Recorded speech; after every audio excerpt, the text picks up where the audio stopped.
Yo, I'm happy to see you today. Before we get into the video, I wanted to let you all know that this is actually taken from the Even in Arcadia live stream we did a month or two ago. We had so much fun, and this weekend we are having a community ranking live stream where a handful of people from our Discord server are going to share their takes on Even in Arcadia, and myself, Liz, Ace, and others are going to be talking to them, asking them questions, and it's always a very fun stream. So please join me, my friends, Michael Ratson himself, in our live stream this Saturday. It's going to be at 2 p.m. Central Time, and all are welcome. Please come and enjoy the video.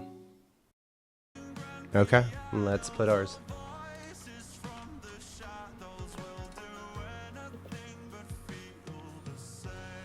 So Dom is gonna have to riot, okay? Because that's what she just said. Yep. We might as well put our last one too. Yep. That's exactly what happened. Dom said she's unsubscribing. Oh shit. That's too bad. That's a hit. That's a hard hit. Dang. Oh okay. god. I'm sorry, Dom.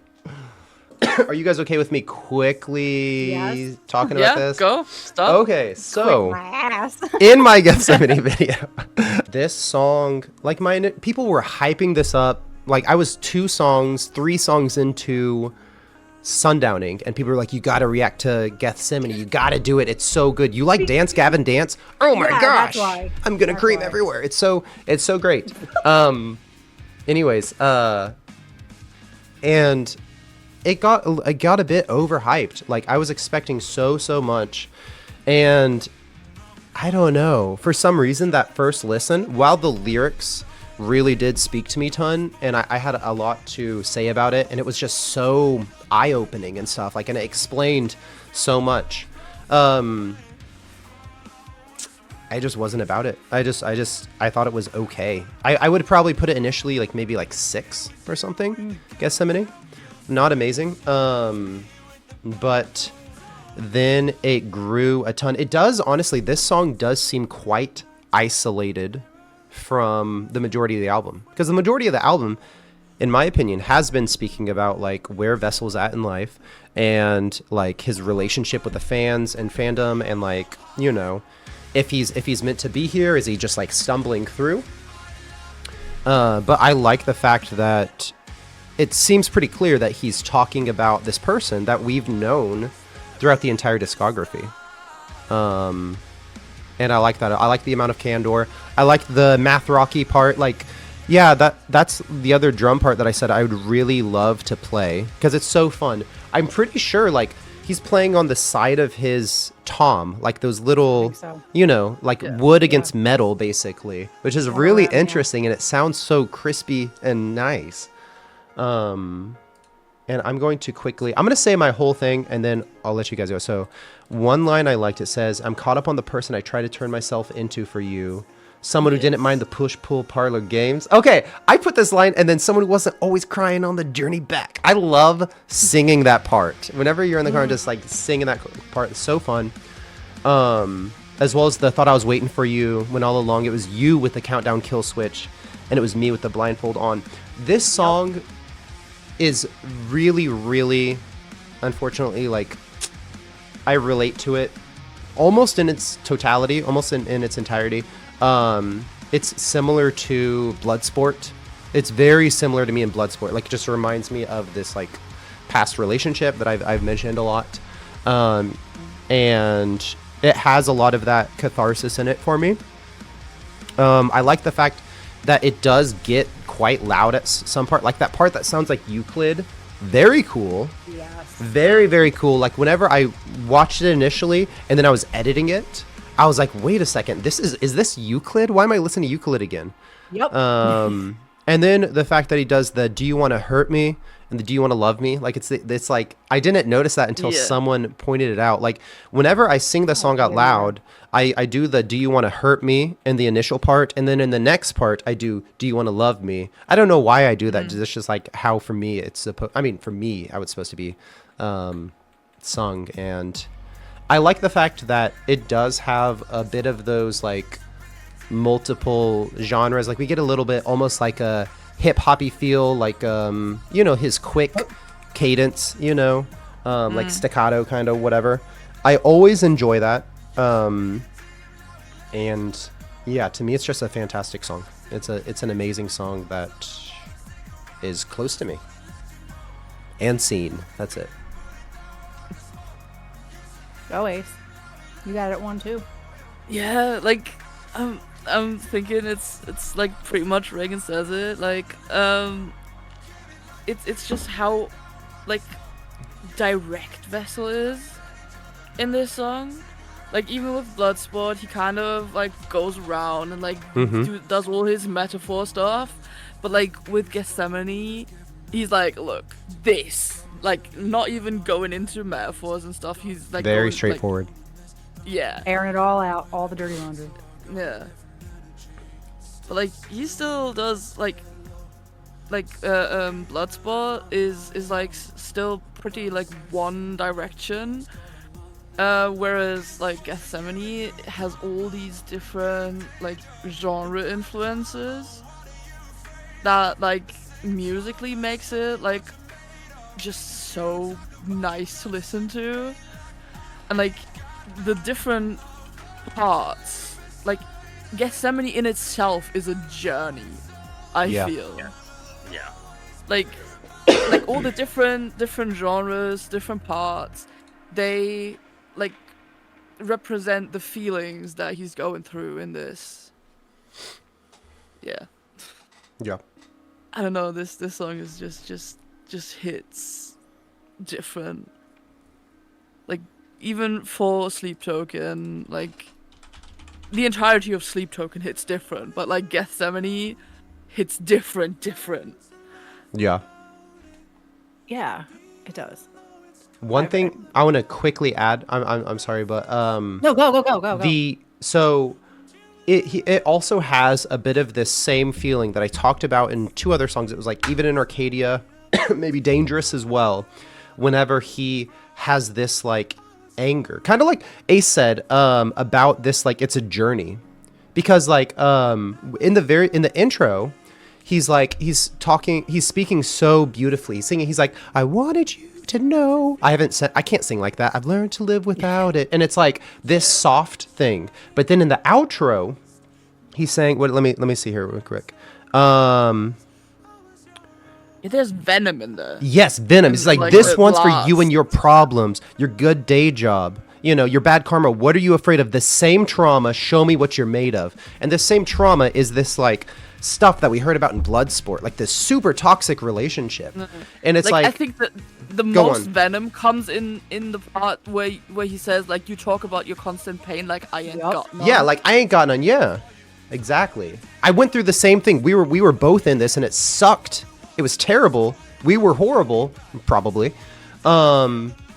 And then also whenever he wants it, he says, your cigarette ash still clinging to my clothes. I don't want to stick around. I just want to let you know. And I feel this so terribly close. It's like, I don't want anything to do with you. I just want you to understand what you did. I want you to understand, like, yeah, I want you to understand. I just want to let you know. It's like the first so part good. almost feels like Vessel is more like talking to himself. Like where he's like, oh yeah, I became this other person. I was like whatever, and like the latter part is then him like directly talking to whoever, like saying like you. Yeah. This is what you did in this. Like I played my part. I tried to turn myself into some other person, but like you also had a part in this. And also the thing is like I love how he puts himself. He says, this throne didn't come with a gun, so I've got a different energy. You know, like I'm not being vengeful. I'm not, you know what I mean? I'm not going to do some negative things back to you or something like that. Yeah, it's rooted in what did I say? I'll talk about it when I get to it. I gotta find what I wrote about it. Keep going. Did you want to say some more, Ace? I like this back and forth between us, Ace. I'm glad that you love this song so much too. Not that these two don't. Not that these two don't. Like, Ace Yeah. has, I mean, Jack has it at 3. You know, Liz has it at 4. We all love this song. Like it's a very good song, but it's really fun to talk about. Yeah, You want to know a secret? Tell me your secret. go for it. I used to skip this. Yeah. Oh, okay. Tell me some more secrets. I mean, What's I next? get it. Yeah, at first I was like, I actually, after my initial reaction, I as soon as I reacted to this song, I mean, you guys have seen my reaction. I had a ton to say. It was like a 26 minute video. It was a very long video. I had a ton to say. But like, I listened to it in the car when I'm driving. I was going to the store and I'm like, can I enjoy this? Can I actually like this much? Because this is supposed to be my number 1. Everyone told me I would love this so much. And I'm just not so sure, guys. And then like 3 or 4 listens, I still didn't love it. It took me a while. Yeah, I think sometimes this song hits too close at first, and like you can't let it in the way you should. Like if it hits too close, your first like reaction is, oh, I gotta protect myself. Like I'm gonna not like go as deep into this song as like it might be, but like yeah, you protect yourself. You go like, yeah, this song is okay, like whatever, like skip a song, whatever. But like as you sit with this song, you like it slowly seeps into like your emotions, or like your emotions slowly seep into the song. Yeah, I feel like that's how it was. This song was extremely strong in that idea, Ace, but a lot of these songs were that case, because initially whenever I thought about these songs, I was taking them as written or how I understood Vessel and like everything, but then at some point I just attached it to myself instead, and then my opinions of a lot of them changed because of that. Yeah.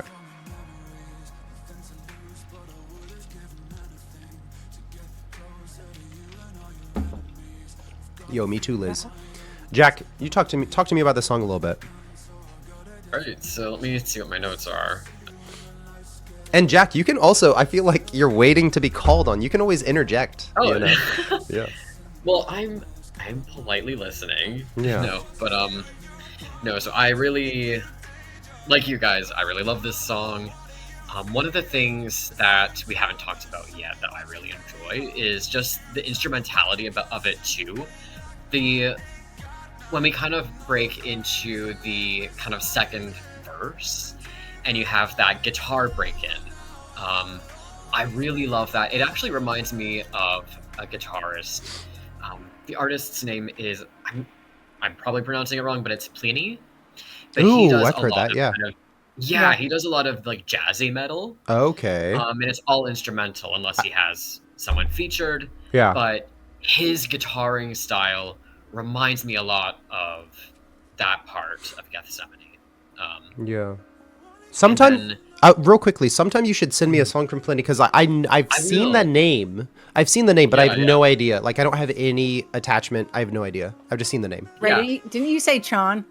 Yeah, I said Chan. Yeah, I don't think a lot of people know Chan, but it kind of reminded me of that math rocky, which I enjoy a ton. And the thing is, like I said before, that drum part, it's like, it's so visceral and it sounds so clear in wherever I listen to it. Like, it sounds so clear and beautiful. Yeah, I'm done with that. Okay. So what I was gonna add too is like, so one, this also has a personal tie to me. Like I mentioned before with Provider, I feel like Gethsemane is kind of like a part 2. So yeah, obviously, like I kind of associate this one with the same relationship, and just to kind of add, like it's not like my ex was like pressuring me to become a different person. It's more that in my attempts to kind of be more appealing, I kind of leaned into wherever I was getting positive feedback and kind of became less and less the person I am and more what I thought they wanted me to be. And so I ended up kind of becoming this person that I actually fucking hated. Wow.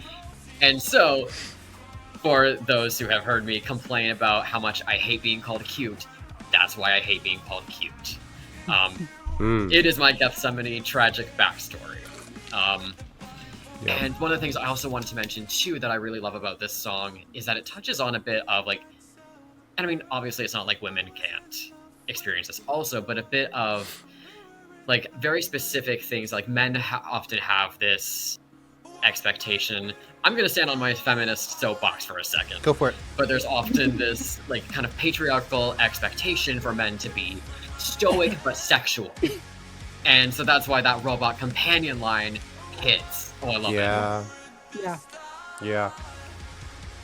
Yeah, okay, so that, now that you brought that up, I do, like, that line I also really resonate with, because, like, for me, I felt like, to me, it was like, I'm being used.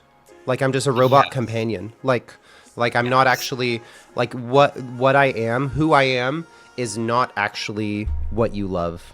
Like, or love, quote unquote. I'm just a robot companion. He's an inanimate object. Yeah. You feel like you've turned yourself into a fantasy for this person, but not a person yourself. Yeah, and it's like these parts of me that you enjoy or take advantage of are not actually who I am, what I am. Yeah, like this, quickly, kind of related. Like, you have the robot companion, like robots, cold, metal, whatever. And then for favorite color, I always had, like, yellow in my brain. I also had yellow in Like, my brain. Yeah. Yeah. Even though yellow's not my And, favorite like, color. But yeah, I agree. Mine, Yeah, sorry. neither is mine.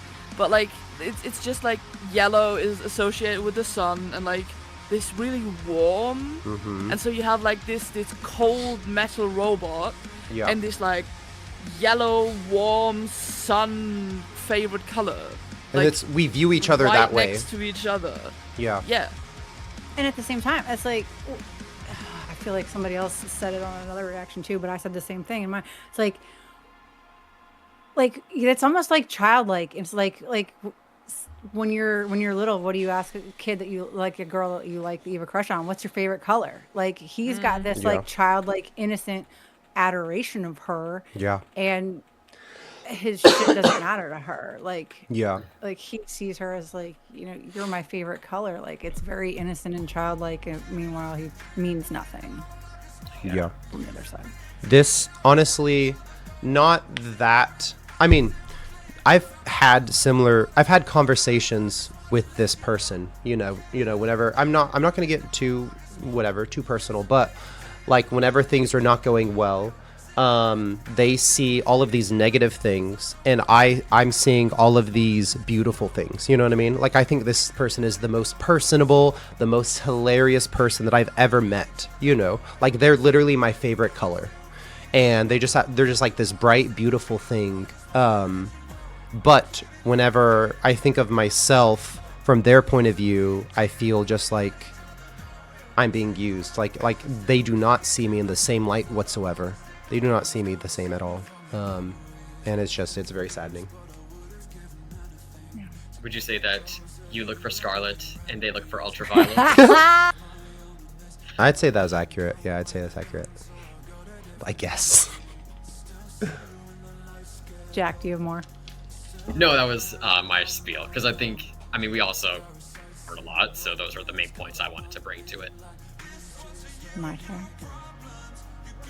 Let's go for it. All Hey, right.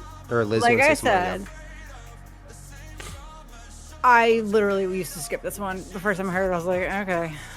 Like, I don't know. Maybe I was almost burned out by the end of listening to it. Yeah. But honestly, until a month ago, this was still at the like towards the bottom for me. It's been within the last month. moved a that lot, This one, yeah.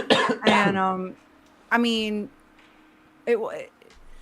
I guess I'm lucky that I don't relate to this song in the way that everybody else does. Like like I haven't gone through this.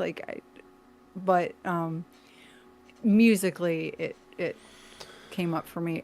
Like the Euclid chord progression part, to me, I'm like, oh my god, that is so good. Wait, I needed to ask you, are you, because you said about the like, do you want to love me, do you want to hurt me, are you one that screams Please Just Let Me Go, or This One's for You and Your Problems, because those overlap. Which one are you? Oh. writing? I do This One's for You and Your Problems. Okay. Yeah, Because I like that part whenever he gets into the like Yeah. anger, you know? Yeah. Because I feel the same thing, because it's like this person is like constantly a victim. They're amazing at puppeteering. They're amazing at manipulating emotions, and it's like, yeah, I don't want to get into it. Yeah. I get into it in my Lemons video, my Bad Omens video, which you'll see. I will never tell you to go watch my videos, but I feel like I articulated what I think of this the most in mine. Like I broke the lyrics down. Like, I remember crazy early that, on, but- whenever I was listening to Sleep Token, because I'd subscribed to you, of course, your Gethsemane video popped up, and I was like, I can't watch that. Yeah, but I think. But I can watch it was now. One that you commented on, you're like, didn't watch it, but like, Yeah. yeah, something like that. I don't Yeah. remember. I'm with Jack on this one, and that this is part 2 of like the second part of Provider. And this is his. I feel like this song is his reckoning, his moment of like starting to halt the eclipse in him. Oh, yeah. I also think this was the confirmation that he was the person he was singing about for 3 albums. He was their third person, their Yeah. undercover lover. Yeah. Yeah. Only in the nighttime and everything, and Yeah. Let me see what I read. The part where right before the Post Malone token starts, like where wait. What is this? What is this? The like I feel like the R&B trap part to me, I'm like, oh, Post Malone token. That sounds like so Post Okay. Malone combined with The Weeknd to me, kind of. I don't know. I feel like I hear crowd cheering in the background, like Yes. and to Yeah. me, that is so fucking sad. Like he's out here airing out his dirtiest, darkest demons and hurt to the world, and we're fucking cheering. Like, and that's what every time he gets on stage and he's singing these vulnerable songs, we're all cheering. Wait a sec. So We're- that's we're in this screaming. song that there's Yeah, crowd? like Oh, okay. yeah, you can hear it in the background. During that kind of interlude. Yeah. I feel like when he's the whole part about I don't want to stick around, I just want to let you know. Like, Okay. I feel like this is him taking his power back. Like he's like, yeah, no, I'm done. But before I go, I'm gonna tell you everything that went wrong. And this is why it didn't work. Oh, okay, now I found it. The part where you were talking about this drone didn't come with a gun, so I've got a different energy. Yeah. He's over the course of all this time of him figuring shit out, he's found a new strength that's not rooted in his anger and revenge, but his internal power and his endurance. Like, Well said. I think, yeah. I mean, it's been throughout this entire thing. Like, Yeah. he's been somewhat self-aware of like Yeah. what his situation is, but he still goes for it. He's still like, you know what I mean? And it's hard to do. It's hard to be, because like, I kind of was there. It's like I understand how things are, but yeah, it's just, I don't know. Yeah. It's hard to be in certain positions sometimes. I feel like seeing you when the lights get low, that's a callback to the apparition. Big time. And then how we started with I've learned to live without it versus learn to live beside it. It's always going to be there. But now he's choosing for it to not affect him anymore, and knowing that, you know, your past makes you who you are. What else did I say? It's the countdown kill switch. That line's freaking brutal. I love singing. Yeah. No, I mean, oh it's my yeah, God. it's very straightforward, and yeah. Yeah. Oh yeah, like the learn live without it versus live beside it. Yeah. I also feel that's like again the same theme as with even in Arcadia, where it's like living without it is like pushing it down and like ignoring it, like suppressing it, like, Exactly. making it seem like it never happened, like even though it did definitely happen. Yeah. And like living beside it is like yeah, okay, I'm like dealing with it. I'm aware of it. Like I'm not Yeah. acting like it never happened or like whatever. It never affected me, but I'm acting in a way that I can minimize the effect it had on me. Yeah. Yeah. He's like he said what he needed to say, and now it's done. He's basically just stripped her of all of her power over him, pretty much. And then Yeah. I feel like the delivery when he's like, "No one's gonna save me from your memory." That whole part, like you're like, yeah, it sounds angry and venomous. To me, it almost sounds like cold and detached. Like he's just done. Like Yes. it's he's exhausted. He's gone to hell and back for her, and he just doesn't have any energy left anymore. Like he's just done. The thing is, he's like gone in and got hurt, and then be like, no, I'm not going to do this again, and then he does it again. Yeah. Either Yeah, sweet I know. words or like his own like weaknesses, whatever. And it's Yeah. just like a constant cycle that like high highs and low lows like this. I don't know. Yeah.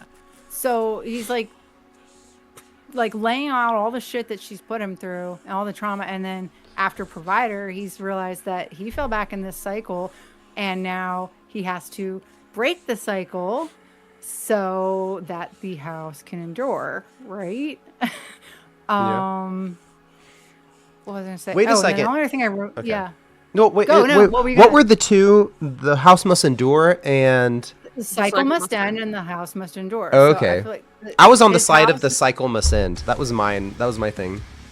I feel like this, like the house must endure is like his sanity, his purpose, his like him, like his peace of mind, his art, his life's purpose. To me, that's like the house, and the cycle. You think so? Is, yeah. Because the thing is, But if the cycle ends, then wouldn't his sanity be saved?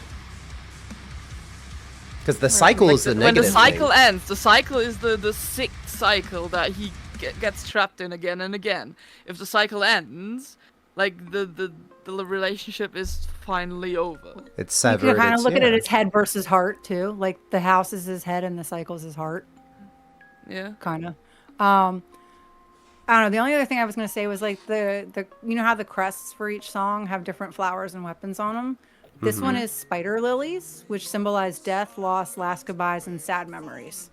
Oh, spider lilies. Okay. So, That I symbolized don't know. what? Say that again. death, loss, last goodbyes, and sad memories. So, Yeah. just saying. Typical vessel They- shit.